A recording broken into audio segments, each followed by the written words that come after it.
Hello, my dear students. I hope you all have learned and revised the things that we have done in the chapter number 2. So, I welcome you all to the third class of the components of food. Before I go to today's topic, I would like to have a quick recap of my last class. Last class, we discussed about the proteins, one of the important component for children's food, and in which sources we get, how can we test whether the protein is present in the food item that we are eating or not. Then we have gone to the protective food. We have discussed about the different vitamins. How are they important to us? Which sources of food gives us different vitamins? Okay, and then we have also discussed that if we don't have a particular vitamin in our diet in the adequate manner, what it causes? It causes deficiency diseases. And we have discussed the number of deficiency diseases. Today we will go to the next component of the food, that is minerals. So let's begin with the minerals. What are minerals? Minerals are inorganic compounds. They are different types of elements that is called as minerals. They can be metal, they can be non-metal also. But they are needed for our body system in a very small quantity. They are needed in a very small quantity, but they are very vital. Why they are vital? If that particular small quantity we are not including in our food, they can cause big diseases in us. So minerals are very important component of the food. Why are they important? Because they form chief building materials of structures such as bones and teeth. You know that the total framework of our body is made up of bones, and without the minerals intake in our diet, our bones can become weaker. Similarly, without chewing the food, we cannot get the food properly digested in our body system. So that is also built up by the minerals, and we will discuss number of minerals in this chapter, and we will tell you that how each mineral is so important for the proper growth of the body and maintain good health, because each vitamin has a specific role and importance. Similarly, each mineral is also having some important features and importance. Okay, so we will go for it now. What is minerals? Minerals are such component which is required in the very small quantity, but they are very important for proper growth and maintenance of the body. This is the definition of the mineral. So you would need to write this in your notebook. What are minerals? Minerals are such components of the food which are elements of metals and non-metals, which is required in small quantity, but they are very important for proper growth and maintenance of the body. Now you can see that here I have written three minerals. One is I for iodine, Ca for calcium, Fe for iron. They all needed for making body structures. What body structure? Each one will be for the different body structures.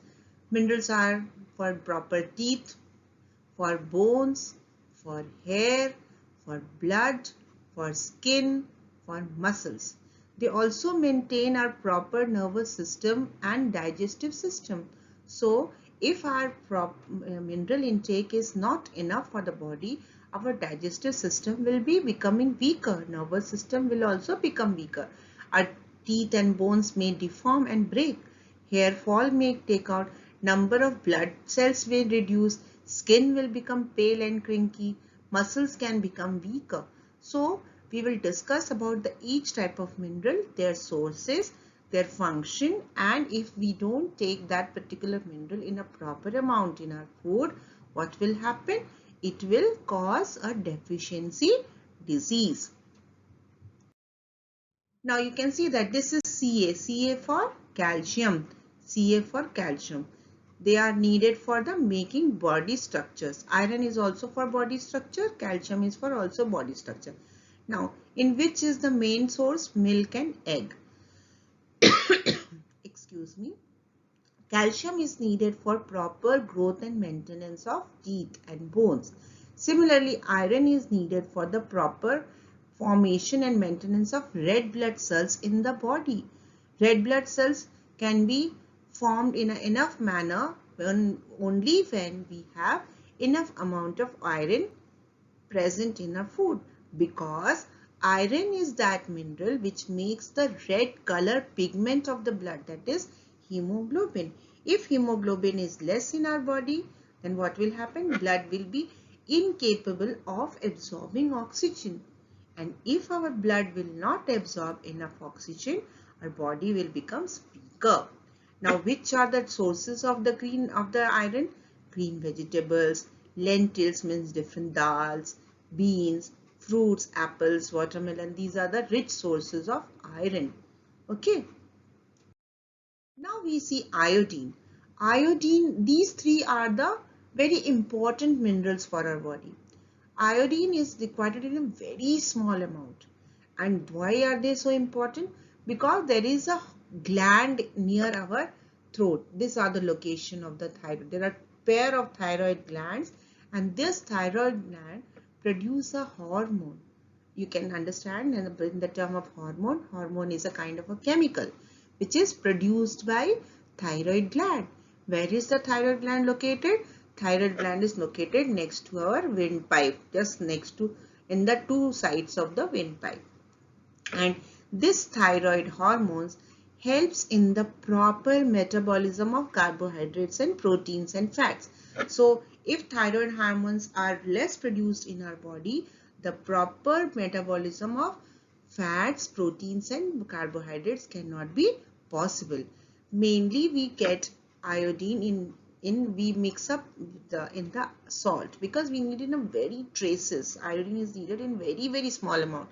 So the normal salt which is made up from the seawater is being fortified. That means it is included. Iodine is included in that, because through the salt only we can get the iodine content which is needed for our body. Along with iodized salt, we get some iodine in milk, ginger, green leafy vegetables, fish, seafood and all. Okay, so just now we discussed about the three minerals. One was calcium, second was iron, third is iodine. Next, I have made a detailed table for you. Such table is also present in your book also. You can see here. First one is the iron. Iron is found in the liver, animal liver. Okay, found in eggs, found in meat, found in green leafy vegetables, turnip, shalgam, germinating wheat grains. Like if we take the wheat grains and we soak it in the water and then we remove from the water and leave it in the moistened condition, the seedlings will form in the wheat grains. So that particular wheat grains are like, this is called as sprouted wheat grains, are very rich source of iron. Why are they needed? Because they help in the formation of a substance that helps the red blood cells carry the oxygen. So what is here? Which is the substance? That is hemoglobin. That means iron is needed for the formation of hemoglobin. Heme. In the term hemoglobin, heme means iron, globin means protein. A iron rich protein which is present in our blood that gives red color to the red blood cells. And that red color helps in attracting the oxygen from the environment. Okay. And if we are deficiency of the iron, anemia is a disease. What happens in anemia? In the case of anemia, our number of red blood cells reduces. If the red blood cells will reduce, the capacity to absorb as much as oxygen will also reduce. In that case, the patient will become weak. Okay. Next we will do is the calcium. Calcium, as we all know, that they are present in the milk and the milk product. Tapioca is also an underground vegetable. Green leafy vegetable, ragi. This is a kind of a cereal. And they are needed for strong bones and teeth. And if our bones are not strong, what will happen? The diseases will be weak bones. The bones may break easily It may get deformed. Tooth decay, the tooth will get spoiled very soon. They will be attacked by the bacteria very fast because calcium is not, because the enamel part, the white color part of your teeth is made up of calcium. And if it is less, then the enamel will start coming out and the teeth will become weak. Third element is phosphorus. Phosphorus is found in meat, fish, egg, whole grains. Okay, and they are needed for also, phosphorus and calcium are generally needed for strong bones and teeth. Phosphorus and calcium are needed for strong bones and teeth, for making energy rich compounds in the cells of our body. They also helps in the metabolism of carbohydrates and fat. If we are deficient of phosphorus, we may cause weakness, bad teeth and bones. Okay. Next we go to potassium. It is found in green and yellow vegetables. They are needed for proper growth of the body, for making the cells and the blood healthy. If our body cells are weak, they will stop multiplying and definitely our growth will be affected. So what will happen if the deficiency of phosphorus will be caused? Muscle will become weak and we will gradually become weaker. Next we are having the next mineral is sodium. Sodium is found in the common salt. The everyday, the salt that your mother is using in your food, that is having sodium. And it helps in proper functioning of our nervous system. Nervous system means it helps in the proper functioning of brain, your spinal cord and your nerves. And if you are deficient of sodium, you will feel muscle cramps and tiredness. What is the meaning of muscle cramps? That is sudden twisting and turning and the pain in the muscle, that is called as muscle cramp. Next we go to the mineral iodine. Iodized salt, as we discussed already, and the seafood. It helps in the production or secretion of thyroid. Thyroxine is the hormone from the thyroid gland. And if we are deficient of it, which will cause goiter. Goiter, what happens? Because here is the location of your thyroid gland. The thyroid gland starts swelling. And the person suffering from goiter will have swollen neck. Next we will do is the fluorine. Fluorine is found in the water of some areas. It makes our enamel of the teeth, the white color of the teeth, hard, and if the enamel is hard, it will prevent the dental problems. And if we are deficient of fluorine, definitely we will have the teeth problems, teeth decay and all. Okay, this was the important sources, its function and deficiency disease of the minerals. Now we go to the next one, that is dietary fibers or roughage. What is dietary fibers? Dietary fibers are also called as roughage. They consist of indigestible plants carbohydrates called as cellulose present in the plant. Now you must have seen the salads, some of the fruits we eat with the skin of the fruit and the vegetable.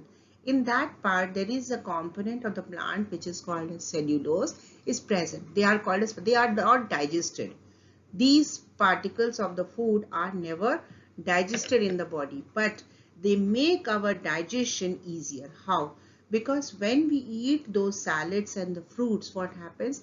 The fibers present in that food, they absorb the water and they become swollen, and they help in pushing out the waste products from our digestive system outside our body. So this way the dietary fibers are very useful for us.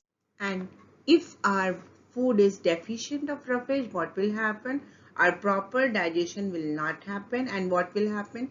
The waste products will start accumulating inside the large intestine of your system, and you will be facing the problem of constipation.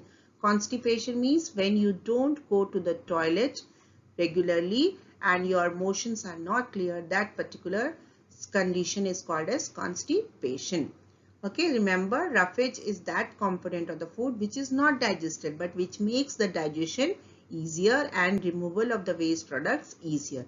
Like if we press the toothpaste, what happened? The paste from the mouth of the paste, the toothpaste comes out. Similarly, the roughage pushes the waste material out of our anus. So this way it helps in the digestion. What are the sources of the roughage?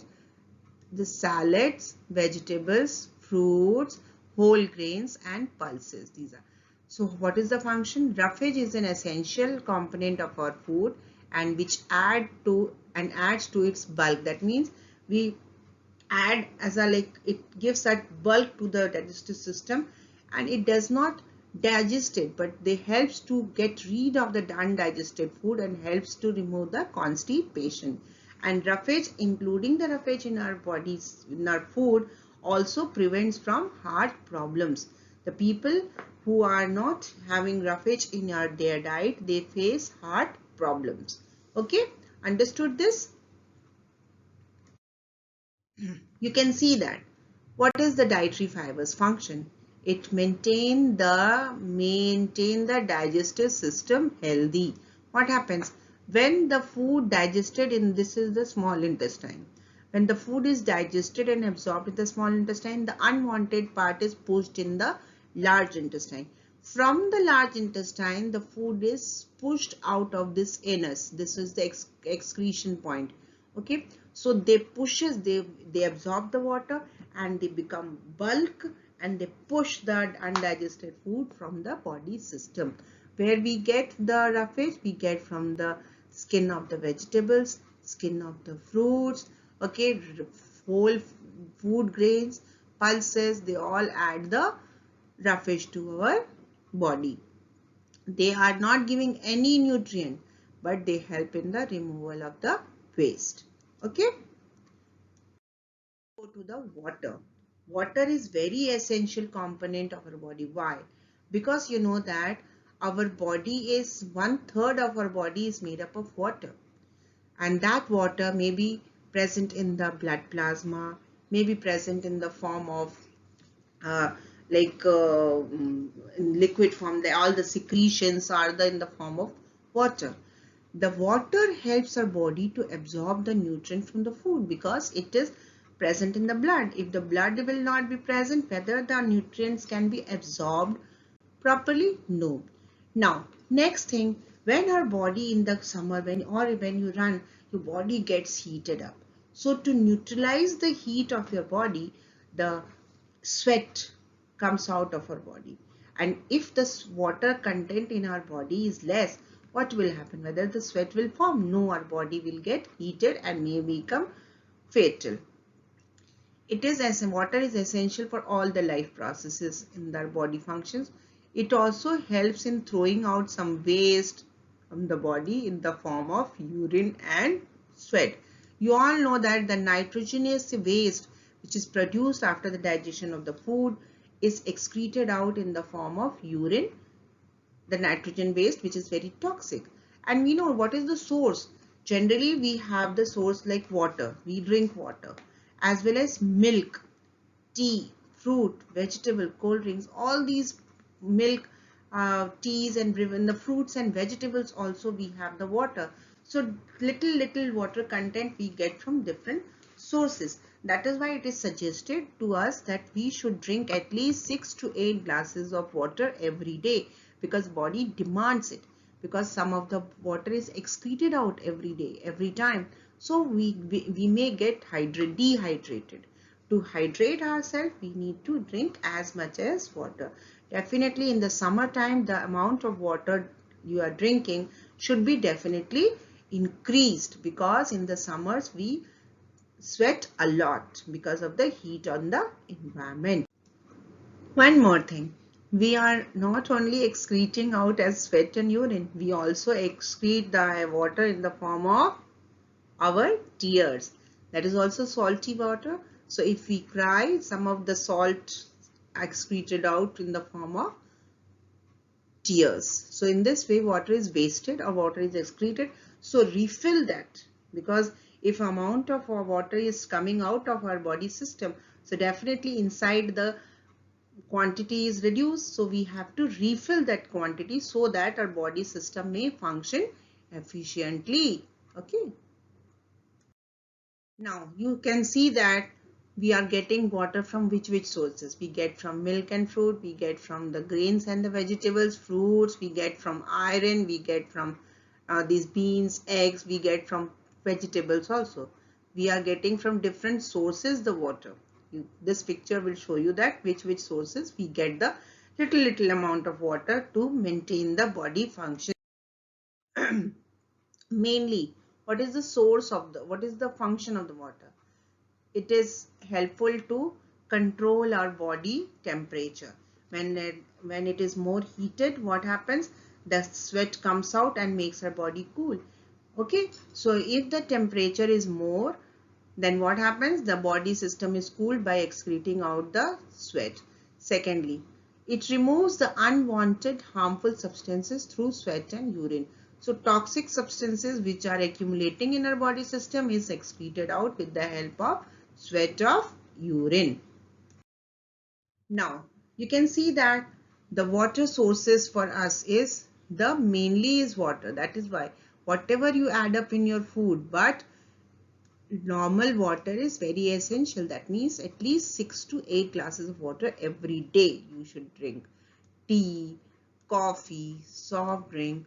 Even when we add a lot of water while cooking, that also gives us a lot of water content in our body system. You know, if this water is not present in the food, what will happen? From the food, the energy which is released is only able to release only when it comes in the contact of water, because water is very important for digestion and energy is only produced after the digestion of the food. If the water will be less, what will happen? The digestion will be poor.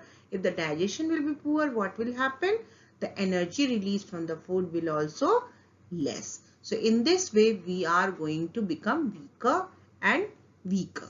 So children, today here I have finished all the components of the food. In the next class, I will start with the balanced diet and the deficiency diseases. Till then, you take care of yourself, stay home, stay healthy. Thank you.